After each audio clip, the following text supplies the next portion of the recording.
সুপ্রভাত বন্ধুরা। আজ 21শে অগাস্ট 2024, শুভ বুধবার।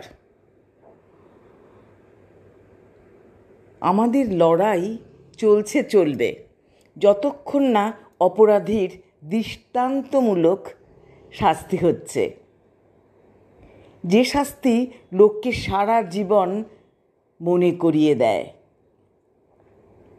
প্রভাতী চর্চায় চলে এসেছি।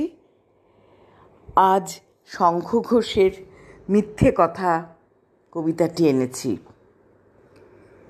লোকে আমায় ভালোই বলে, দিব্যি চলনসই, দোষের মধ্যে একটু নাকি মিথ্যে কথা কই। ঘাটশিলাতে যাবার পথে ট্রেন ছুটছে যখন, মায়ের কাছে বাবার কাছে করছি বকম বকম।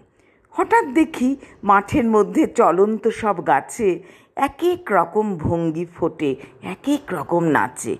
ও মা, দেখো নৃত্যনাট্য। যেই বলেছি আমি, মা বকে দেয়, বড্ড তোমার বেড়েছে ফাজলামে। চিড়িয়াখানায় নাম জানো তো? আমার সেজো মেশোর আদর করে দেখিয়েছিলেন পশুরাজের কেশর। কদিন পরে চুন খসানো দেয়াল জুড়ে কি ঠিক অবিকল সেরকমই মূর্তি যেন দেখি। ক্লাসের মধ্যে যেই বলেছি সুরঞ্জনার কাছে, জানিস আমার ঘরের মধ্যে সিংহ বাঁধা আছে, শুনতে পেয়ে দিদিমণি অমনি বলেন, শোন, এসব কথা আবার যেন না শুনি কখনো। বলি না তাই সেসব কথা সামলে থাকি খুব।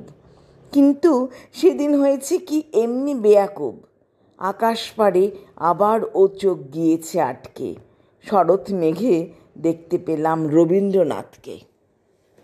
নমস্কার বন্ধুরা।